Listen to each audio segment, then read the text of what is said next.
स्वागत है। आज के इस प्रेस वार्ता में आप देख रहे हैं कि हमारे साथ जो मीडिया को देखते हैं, मीडिया सेक्रेटरी श्रीमान डॉक्टर प्रदीप जी और हमारे ऑफिस सेक्रेटरी श्रीमान तिलकराज गुप्ता जी हमारे साथ बैठे हुए हैं। आज की प्रेस वार्ता में मैं कहना चाहता हूं कि देश के प्रधानमंत्री नरेंद्र भाई मोदी जी के नेतृत्व में जो सरकार चल रही है, लगभग 10 साल पूरे होने को आए हैं और इन 10 सालों में हमारी बहन निर्मला सीतारमण जो वित्त मंत्री हैं, उन्होंने जो छठा बजट जो है लगातार वो पेश किया है और मुझे लगता है कि ये भी अपने आप में एक रिकॉर्ड है। और इसके साथ ही हमारी जो राष्ट्रपति द्रौपदी मुर्मू जी हैं, उन्होंने भी अपना अभिभाषण जो है वो हमारा वहाँ पर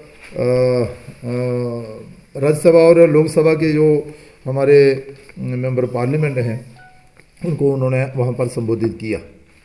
विशेष तौर पर आज जो निर्मला सीतारमण जी ने बजट पेश किया है नरेंद्र भाई मोदी जी के नेतृत्व में, उनकी देखरेख में, ये बजट सिर्फ एक वर्ष के लिए ही बजट नहीं है, ये आने वाले 25 वर्षों को दर्शाता है कि आने वाले 25 वर्ष कैसे होंगे। और ये अंतरिम बजट प्रधानमंत्री श्री नरेंद्र मोदी जी के विकसित भारत 2047 के दृष्टिकोण को आगे बढ़ाता है और अगले 23 वर्षों के लिए दिशा निर्धारित करता है। ऐसा बजट जो है वो निर्मला सीतारमण जी ने वहाँ पर पेश किया है। पिछले 10 वर्षों में भारतीय अर्थव्यवस्था को सकारात्मक परिवर्तन देखा गया है। पिछले 10 वर्षों में लोग भविष्य की ओर आशा भरी दृष्टि से देख रहे हैं। आज आप देख रहे हैं कि लोगों को एक आशा देश के प्रधानमंत्री नरेंद्र भाई मोदी जी के प्रति बनी है। 2014 में देश भारी चुनौतियों का सामना कर रहा था। आदरणीय प्रधानमंत्री श्री नरेंद्र मोदी जी की सरकार बनने के बाद पूरे देश में विकास की लहर दौड़ी और लोगों को सरकार पर विश्वास बना, जो आज तक भी बरकरार है। और आप देख रहे हैं कि आने वाले दिनों में लोग दोबारा से देश के प्रधानमंत्री नरेंद्र भाई मोदी जी को देखना चाहते हैं।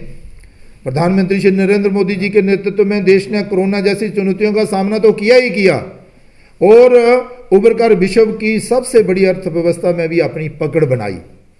पूरे देश को free corona vaccine, free ration प्रधानमंत्री श्री नरेंद्र मोदी जी की डबल इंजन वाली सरकारें जो हैं वो दे रही हैं।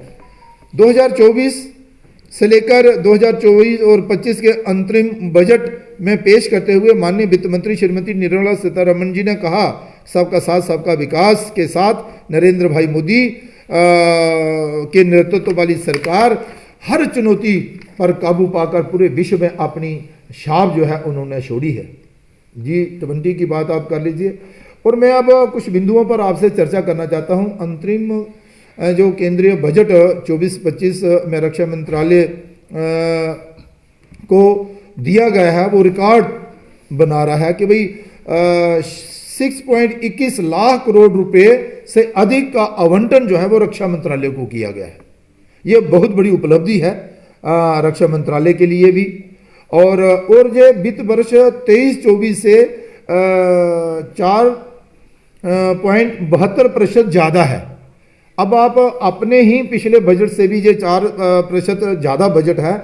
बाकी जो 14 से पहले होता था उस पर आप सब जानते हैं क्या था। इस पर हवाई अड्डों की संख्या में भी पर्याप्त वृद्धि हुई है। इन 10 वर्षों में आपने देखा होगा कि गिने चुने हवाई अड्डे होते थे देश भर में, लेकिन आज उनकी गिनती 149 तक पहुंच गई है।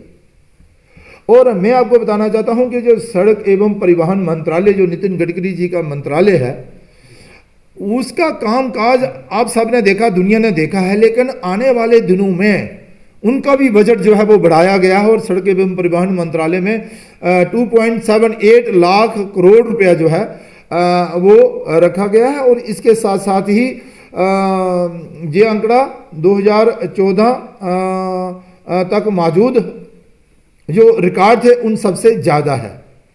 मैं इतना भी कहना चाहता हूं कि रेल मंत्रालय में भी बहुत बड़ी संख्या में इसे बढ़ाया गया है और ये 2.55 लाख करोड़ जो है किया गया है। और जेएंड के लिए भी 31 करोड़ रुपया जो है वो रेलवे की तरफ से रखा गया है। मैं विशेष तौर पर जम्मू की अगर बात करूं, जम्मू कश्मीर की बात करूं, बाकी जम्मू कश्मीर में तो कार्य हो ही रहे हैं, लेकिन विशेष तौर पर जिस स्थान पर अब हम इस समय खड़े हैं, हमारे नज़दीक जो रेलवे स्टेशन है, मैंने आपसे कहा कि 1972 में रेलवे स्टेशन बना था, वही ईंटें और वही सीढ़ियाँ थी आज तक, लेकिन आज इसका नवीनीकरण भी हो रहा है।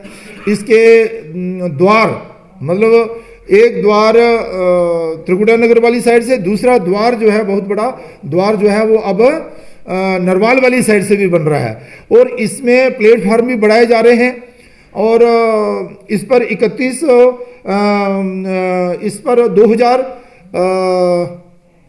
2200 करोड़ रुपया जो है वो लगेगा। लेकिन इसके साथ ही मैं कहना चाहता हूं कि ये जो रेलवे की अगर मैं बात करूं तो 40,000 सामान्य रेल बोगी जो है वंदे भारत रेलगाड़ी के मानकों के हिसाब से यहाँ पर जो रेलों के साथ जो है वो जोड़ी जा रही हैं।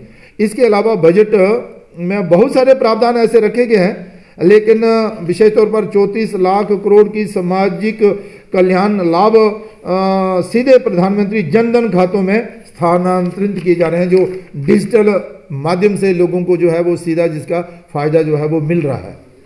मैं ये भी कह रहा हूं कि वो भी सरकारें थी, वो भी समय था जब 1 रुपया भेजने से 15 पैसे योजनाओं पर लगते थे। आज देश के प्रधानमंत्री नरेंद्र भाई मोदी जी के नेतृत्व में अगर 100 रुपया केंद्र से योजनाओं के लिए आता है तो वो 100 का 100 रुपया धरातल पर योजनाओं पर लगता है। ये अंतर है पहले और आज में। और इसी के साथ साथ ही बजट में अगले 5 वर्षों के लिए प्रधानमंत्री आवास योजना ग्रामीण के लिए अतिरिक्त 2 करोड़ घरों का निर्माण जो है वो किया जाएगा। ऐसी परिकल्पना जो है इस बजट में जो रखी गई है। नारी शक्ति की अगर बात करें तो देश के प्रधानमंत्री जी के नेतृत्व में नारी शक्ति का बहुत बड़ा सम्मान हुआ है। महिलाओं के अधिक राजनीतिक